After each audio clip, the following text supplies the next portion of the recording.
On 89.9 The Light, you're in conversation with Clayton, and through the wonders of Zoom, it has been wonderful over the last little while to chat to so many people around our world. And today we are going to talk to a lady who is really going to share her soul, and that is her surname as well. Christine Soule joins us. G'day, Christine. Hey, nice to have you here. Look, it's so good to have a chat to you, Christine. On this program, you know, we've been doing this, I think it's 13, 14 years now. We've been interviewing people, and we often talk about the fact that at times we've got to share the really tough stuff before we can understand why the light of someone's world is so bright. And your story, I think, is such an example of that. Here you are, smiley, bubbly, upbeat, but you've gone through an awful lot. Could you take us back, I suppose, especially to those earlier years, and start telling the story? And we just want to be, I suppose, a bit upfront that we're going to be talking about some stuff that maybe kids are not going to be able to really grapple with. So just put that filter on parents as we're going through. Yeah, well, thank you for asking. You know, I did have a rough life. You know, my dad was married 7 times, 8 if you include my mom twice. My mom was married 4. At about age 5, they were divorced, and I pretty much raised myself from that point on. My mom was my hero, but she worked like 3 different jobs often just so that she could provide for us. So I was kind of on my own. At about age 10, I started doing drugs, and at 17, I was pregnant, had my first baby girl, and at 19, I had identical twin boys. And at that point, I was doing meth, I was being trafficked, I was abused. I was a really rough and angry, bitter woman at that point. Yeah. As we sort of, you know, people hear that and go, oh, wow, okay, I wasn't quite expecting all that. Yeah, exactly. Christine, we're going to talk about how, and you know, you put this new book out, Broken and Beautiful, and I think that's really sort of a summary for you of how you're looking at that. We want to dig into the beautiful part of it, but let's start more around, you know, as a 10-year-old, you're starting to do drugs, these sorts of things. Like, where was it from a mental space that meant that you found yourselves in these situations? Was it simply that, well, you know, as a 10-year-old, you know no better. Whatever's in front of you, that's where you're going to be. What was the thinking, if you can remember back then?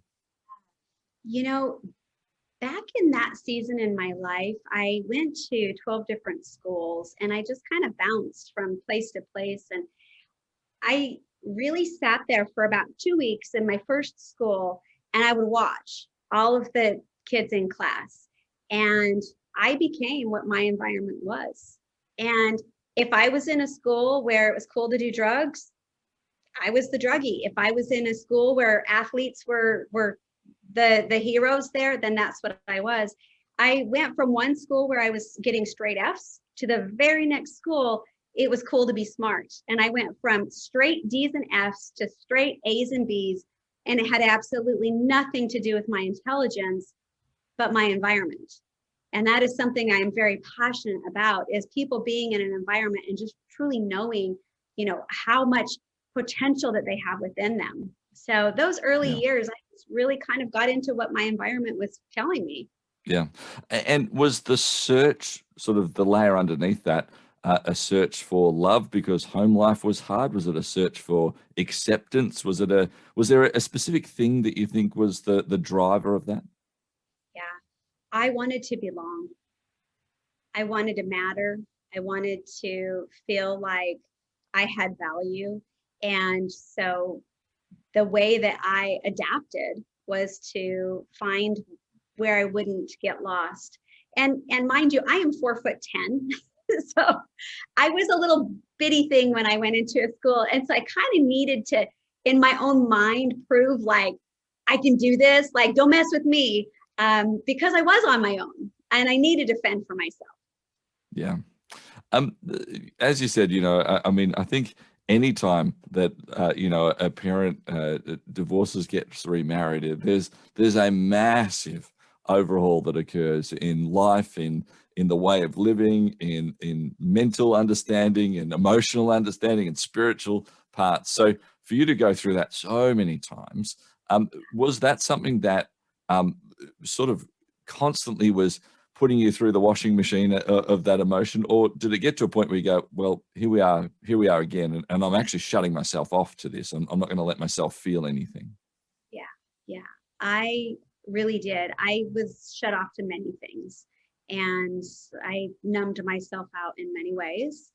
Um, I do share a story in my book about really having a lot of fear, and that stems from being in the fourth grade. So I think I was 8 or 9, I think, where I was home. I had pneumonia and I was home all alone, and I started getting these phone calls, and it was a man on the other end, and he started telling me how he was going to harm me and that he was going to rape me.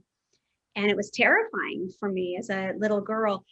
And I kept getting these phone calls, and then he would say things like what I was describing, what I was wearing, or what the inside of my house looked like.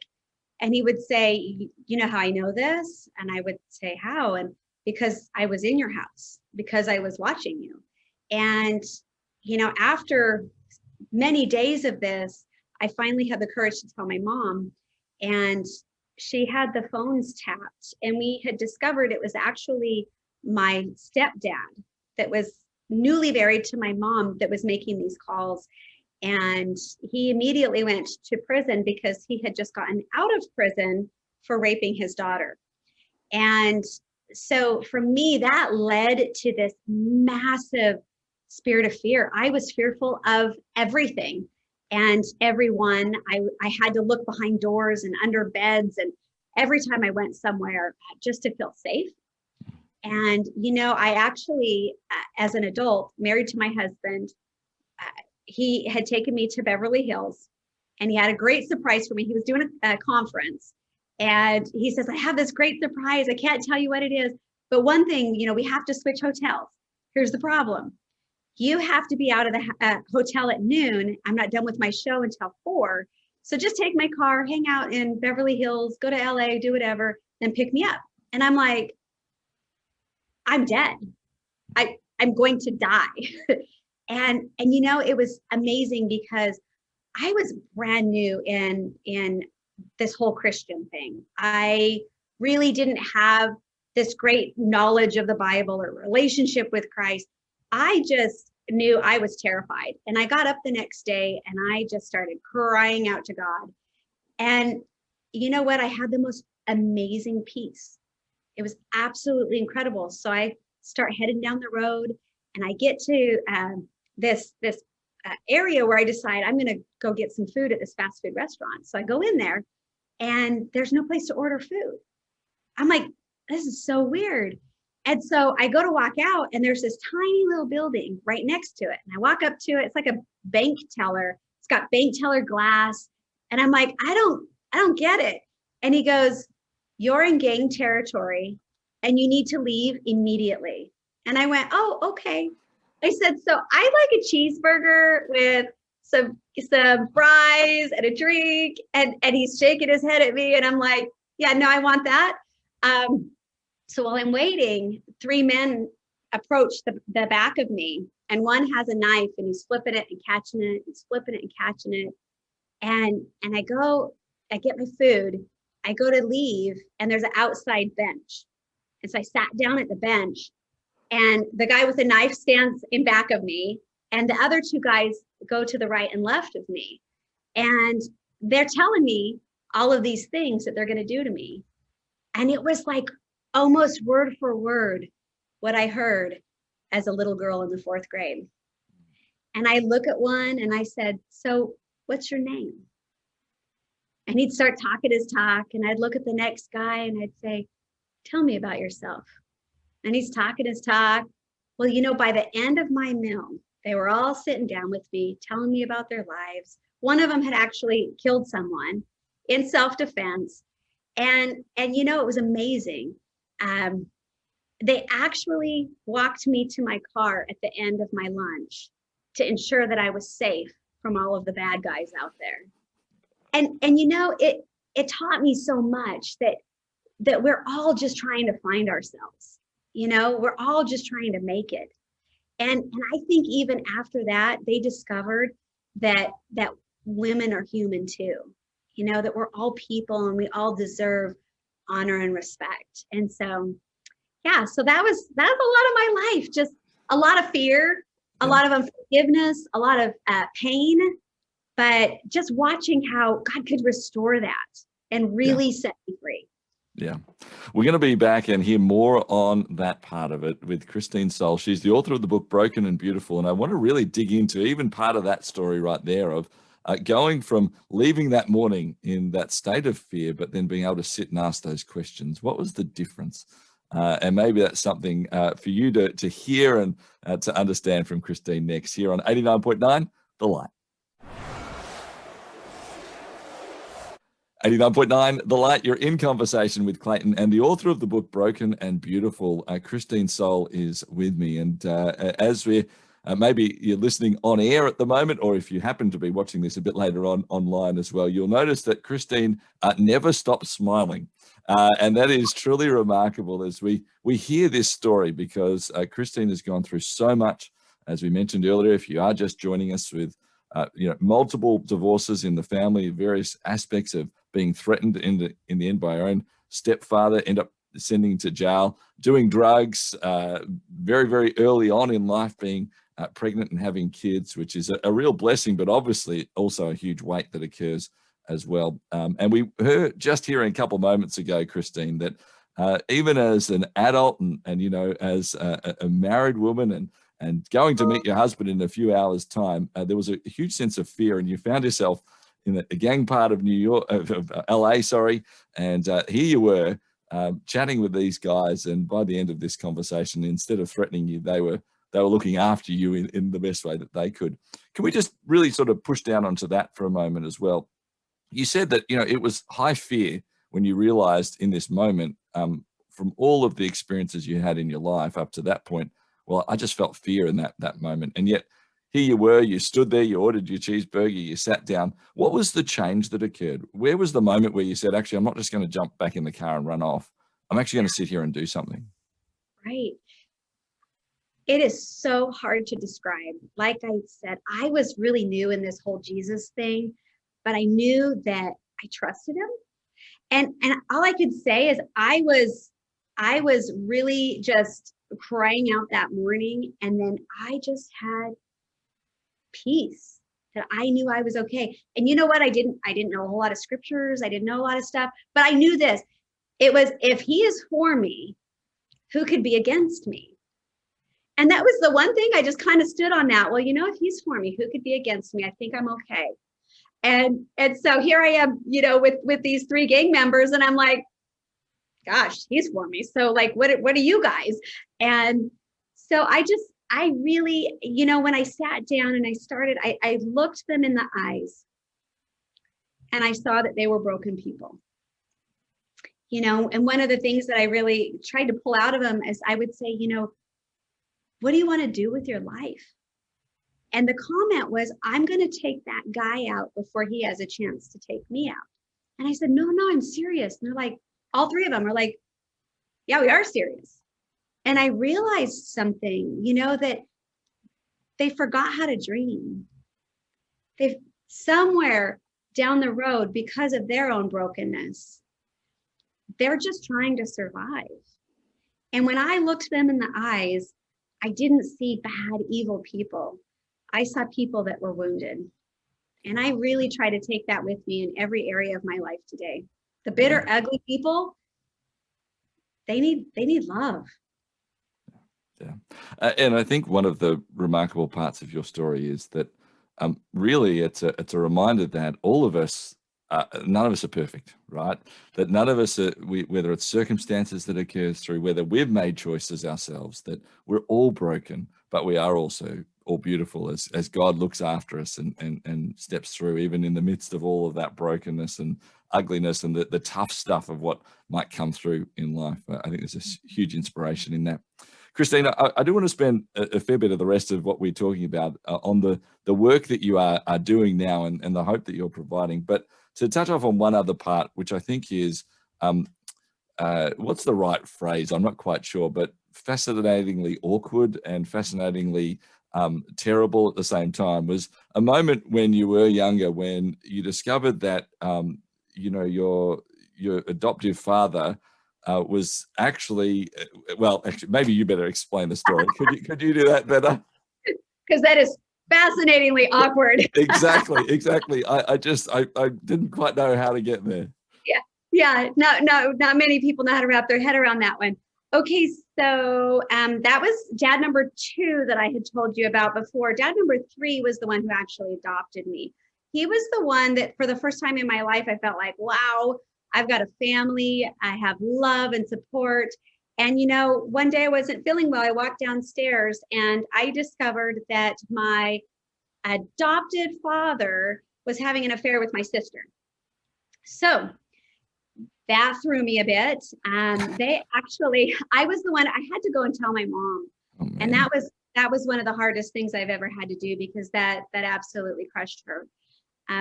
But in that moment, they actually decided to drain the bank account and they ran off and they got married. So by law, because he adopted me, my father became my brother-in-law and my sister became my stepmom. Oh my goodness. So yeah, it was like a bad country song. So yeah, I don't even know if country songs would quite get to that point as we get through. Christine, the one thing I do, and wanted to share that because I do get to this point of saying there is so much that through no fault of your own you've experienced. How do you ever get to trust again? I get to that point of how can you say, hey, look, my husband and I, and here we are. How do you trust men generally ever again? How do you trust people ever again? How do you get to that place? And as I've read about your story and now get a chance to chat with you, this is the question that keeps coming back to me, that are you ever able to truly open your heart up, as it were? yeah, that's such a great question. So for me, I was not able to trust. Every man in my life represented pain, heartache, bitterness. I hated men. I ended up in a relationship where I ended up being trafficked, and that was a very difficult situation. And the moment that the turning point for me, and I will tell you, I might have been 4'10", but I was the meanest, ugliest person you could meet. I would take anyone down. But I got to the point where my life was so bad that I fell to my knees and I cried out to God. And I just said, if you are real, take my life. It's yours. I suck at this. You give it a whirl. And I surrendered everything I had. And all I can say is I just so tangibly felt the presence of God. Not to be weird, I felt it with everything in me. I felt it. And I went and I threw all of the drugs and alcohol away. I was addicted to meth. I should have had a heart attack. And instead, I never once had a desire, temptation, or withdrawal. I was completely healed. And I know that's not the story for most, but that was my story. And I believe it was so that I could really help people get out of their circumstances now. But it was that season, I still didn't really know how to trust, but I had such a transformation in my life that I was willing to try. And so in that moment, I ended up bouncing from house to house, couch to couch, whoever would take us, with me and my 3 kids. And it was hard. It's one of the hardest seasons, but it was one of the most beautiful seasons, because it was a discovery of finding God, but it was also a discovery of finding value and worth, and that I actually mattered, that it didn't have to be all of these things out there or being the popular person or fitting in, but it became an internal thing of me finding myself. And then after that, I ended up in my mom's basement, and I had met the love of my life, man of my dreams. We've been married for 23 years, but there was a moment where I discovered, oh my gosh, I love this guy. And it freaked me out so bad. I was going to break up, and I tried to. And I said, man, if you knew everything that I did, you wouldn't want me. And finally he talked me into, well, if you're breaking up, then just tell me anyway. And so I told him. And he goes, and I'm like, oh yeah, that's a good point. I could tell you. And so I told him, and he goes, do you do any of that now? And I was like, no, oh, no, no. And he goes, then what are you worried about? And you know, that man never once in 23 years, 25 since I met him, never once did he hold something over me. Was he jealous? Was he insecure? Did he throw an arrow or a dart at me? Never once. And so I will say that was where I learned how to trust other people. So first I trusted God. Second, I learned to trust in myself, and I had worth. And third, I learned that men were safe, and that there's very good men in the world. Yeah. Christina, I want to ask as well around, I'm thinking of someone who's listening at the moment, and maybe they've gone through some terrible things in their world. No story is ever similar exactly. So maybe it's not exactly your story, but they've gone through so much stuff that's, no fault of their own, or maybe there was terrible choices. And then it's thing after thing. And you think there can't possibly be more for this person of tragedy. And yet there is, which is, as we hear your story, I think most people would be thinking that, not that too, how on earth? When you got to that point where you said, all right, God, if you're there, you can take it. I'd imagine that there's probably two ways people approach that. One is that way, take it, or no way, there can't be a God. There just can't possibly be a God if I've gone through that.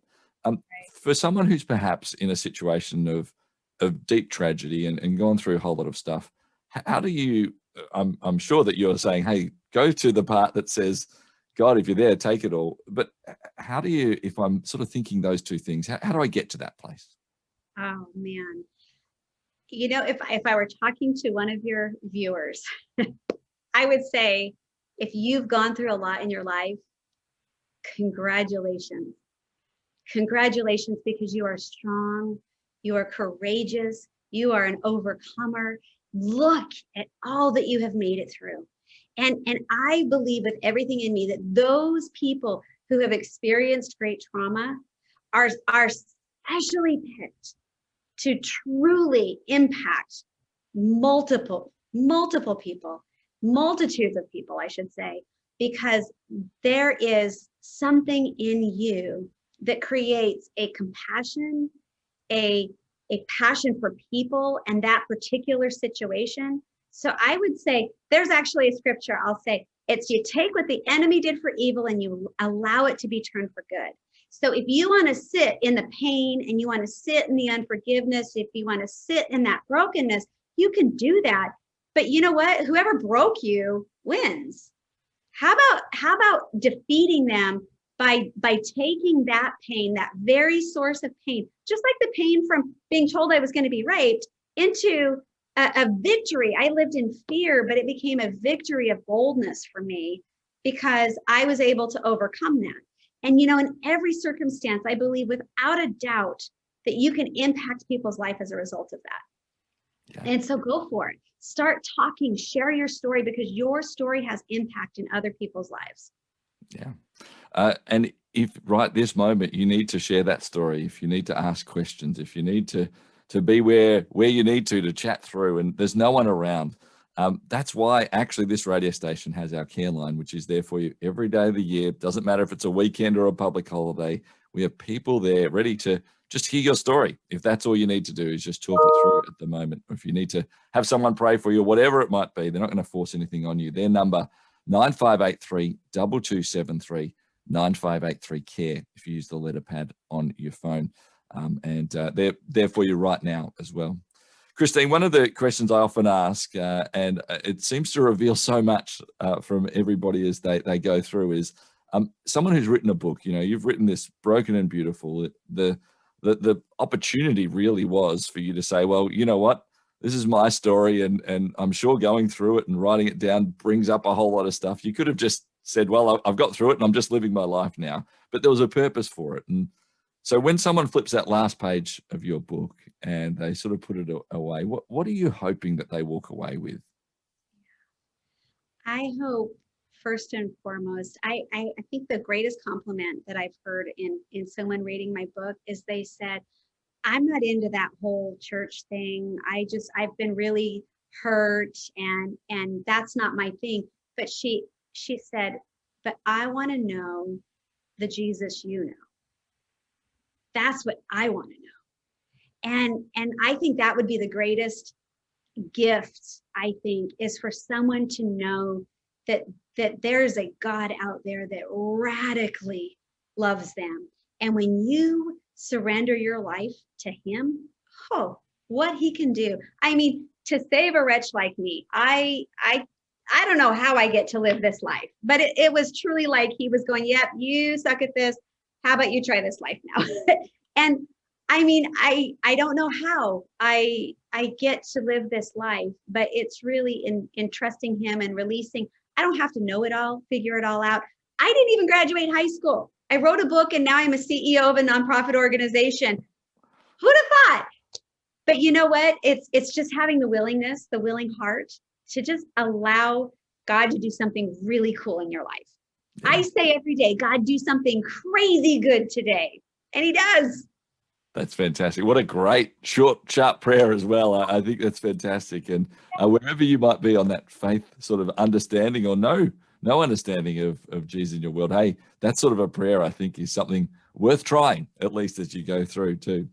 Christine, you did mention about your not-for-profit. I wanted to make sure before we headed off from this interview that you did share a bit about that work and how that came about too. Would you share that with us?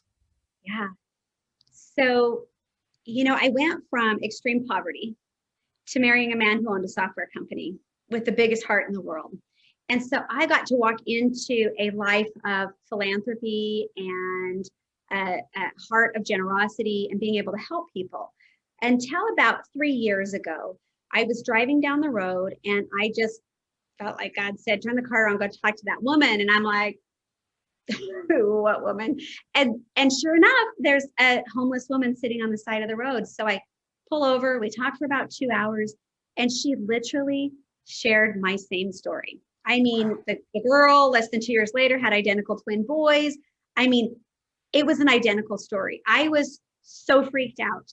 I went and I got into my car and I just start like ugly crying. And I'm like, God, what is it that caused me to run to Jesus and she ran to heroin? And our stories are so different. And, in that moment in my car, I was reminded of this Bible study that I taught 2 days prior, where I was literally pointing my finger at people going, you go be the difference you want to see in the world. Quit whining about it. Quit complaining about it. You go be the difference. And I sat there like, whoa. Oh, hang on. Like, you want me to do something about that? And what I really felt like he put on my heart was that they need 4 things. They need Jesus. They need someone to believe in them. They need training and education, and they need an opportunity. And in that moment in my car, I said, I'll do it. And so we have just gotten the keys. January 4th, we got the keys to our training center where we're going to start housing women and children. We can house up to 88 this year, women plus their children, and then we can go up to 138 women and plus their children. And so that's what we're doing. But the real difference that I don't know what you have in Australia, but I know in America, I don't think we have anything like what we have. It is a training center and entrepreneurial, really training ground for women. We take women in that just need an opportunity. So we're preventative. And the way I like to share it is, I think all of us at some point in our lives have been at the edge of the cliff. And the next critical steps that we take will determine whether we start to fall off the cliff. And people are throwing ropes. They're throwing ropes, but depending on how far we have fallen will really determine whether we can pull them back up or if they can even hold on. And so we're like a guardrail where we stand guard and we say, how about this opportunity? Why don't you try this road? And we really give the chances for them to thrive and succeed in life. And it took me back to my real area of passion was when I was bouncing from couch to couch, house to house, not knowing how I was going to provide for my kids, that was the defining moment for me. And I don't think you should have to get to the point of homelessness and destitution before you can receive help. Let's help them when they're ready and willing. They just need a chance. Yeah. So that's what we're doing. Just so awesome. So awesome. Wonderful to hear. And well, thank you for sharing with us as well, Christine. We do wish you all the best with that work, and also Broken and Beautiful. Been out for a few months now, and I'm sure it's going to continue impacting lives as people continue to read your story and hear the heart and start meeting and understanding and asking those questions about Jesus as well, and with him too. Christine, thank you for your time today. It's been just wonderful. Oh, thank you so much. This was amazing being on your show.